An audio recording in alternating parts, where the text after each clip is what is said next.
আমি বুঝি না ফেসবুক খুললেই শুধু একটা জিনিসই দেখা যায়। ফেসবুকটা ওপেন করলেই একটা জিনিস, পেজটা ওপেন করলেই সেম জিনিসটা হইতেছে। আশা করি আমার অনেক বন্ধু বান্ধবরাও আপনারাও দেখছেন, আমার ফ্যামিলির যারা ফেসবুক ফ্যামিলির আছেন আপনারাও হয়তো বা চোখে আইছে জিনিসটা। বাট আমি চাইছিলাম না এইসব জিনিস নিয়ে কোনোদিন ভিডিও তৈরি করি বা আপনার সামনে আই। তবে আমি আর এসব জিনিস দেখতে দেখতে আমার নিজের কাছে জানি কীরকম লাগতেছে। ওয়েস্ট বেঙ্গলের একজন খুব বড় কন্টেন্ট ক্রিয়েটার, আপনারা সবাই চিনেন, এবং আমি ওই ব্যক্তিটারে দেখে এবং ওই ব্যক্তির ফ্যামিলির লোকদের ব্লগ দেখে সারাই কিন্তু আমার এই ব্লগিং বা কন্টেন্ট ক্রিয়েটার যাই কোন ছোটো মোটো কখনো ওইরকম তো কিছুই হইতে পারছি না। তো তারারে দেখেই কিন্তু আমার শিখা, বা তারারে দেখেই এই লাইনে আমার আওয়া। কিন্তু ওই ব্যক্তিটিকে নিয়ে সেরা ফেসবুকে এত পরিমাণে ট্রল হইতেছে। তারপরে কেউ কেউ আছে তারারই ফ্যামিলির সদস্য, তারারে নিয়ে সেরা ভাবতেছে যে কিছু কিছু কথা কইলে হয়তো আমরা ভিউ বাইরে দেবো গা। আমি তারার নাম নিতে চাই না, আমার ভিউর দরকার নাই, কিন্তু এই জিনিসটি সত্যিই খুব খারাপ। মানুষের লাইফে প্রবলেম থাকতেই পারে, আর প্রবলেম থাকাটাই স্বাভাবিক।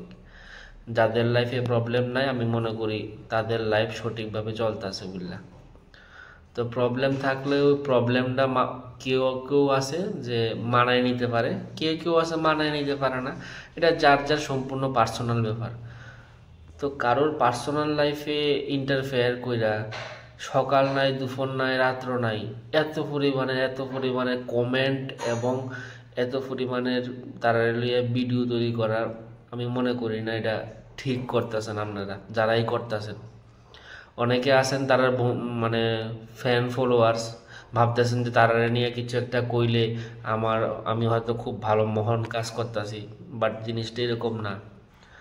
যার লগে হয় একমাত্র হেই বুঝে যে কি ঘটতেছে। তো আশা করুম এবং আপনার কাছে করজোরে একটা রিকোয়েস্ট যে এরকমভাবে ভিডিও তৈরি করেন না, তারারে তাদের মতো করে থাকতে দেন, আর এরকমভাবে ট্রল করেন না, এরকমভাবে আজে বাজে কমেন্ট করেন না, না জান না না বুঝা একজনরে দোষারোপ করেন না,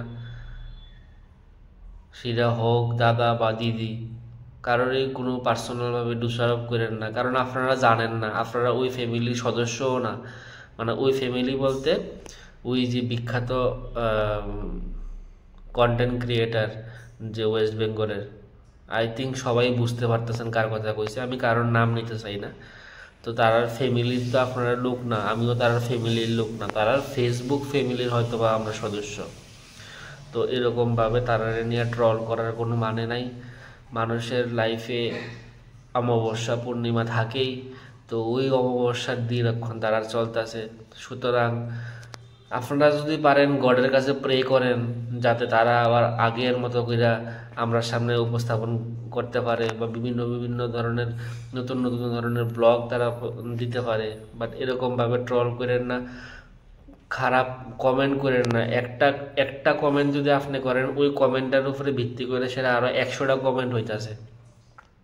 তো এই খারাপ দিন দিতে আমরা কি করতেছি, আমরা আরো তারারে খারাপভাবে ভাইরাল করতেছি, যার প্রভাবটাও কিন্তু তার মধ্যে পড়তেছে। তো মানুষের লাইফে এটাই কমু আপস অ্যান্ড ডাউন থাকেই। তো ওই আপস অ্যান্ড ডাউনের মধ্যে আমি মনে করি আমরা ইনভলভ না হইয়া গডের কাছে প্রে করাটা খুবই দরকার, যাতে তারা আবার স্বাভাবিক লাইফে ফিরায়।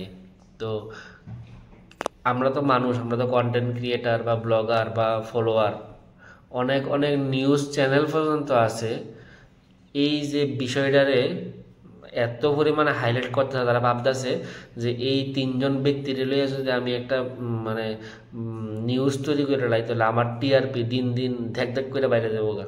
আসলে জিনিসটা কিন্তু আপনারা ভুল করতেছেন। এটা একটা নিউজ করার টপিক হইল, সারা ভারতবর্ষে এত জিনিস হইতেছে দিন দিন, ওই জিনিসটা আপনারা পাইতেছেন না, মানুষের পার্সোনাল লাইফ এসে আপনারা নিউজ করতেছেন, এটাও ঠিক না। তো আমার খারাপ লাগছে, তার আর আমি ওয়ান অফ দ্য বিগেস্ট ফ্যানও করতে পারেন, মানে খুব পছন্দ করি লোকটিরে। তো ওই কারণে আমার ভালো লাগছে না দেখা জাস্ট একটা জিনিস আপনার লগে শেয়ার করলাম। টাটা, সুস্থ থাকবেন, ভালো থাকবেন।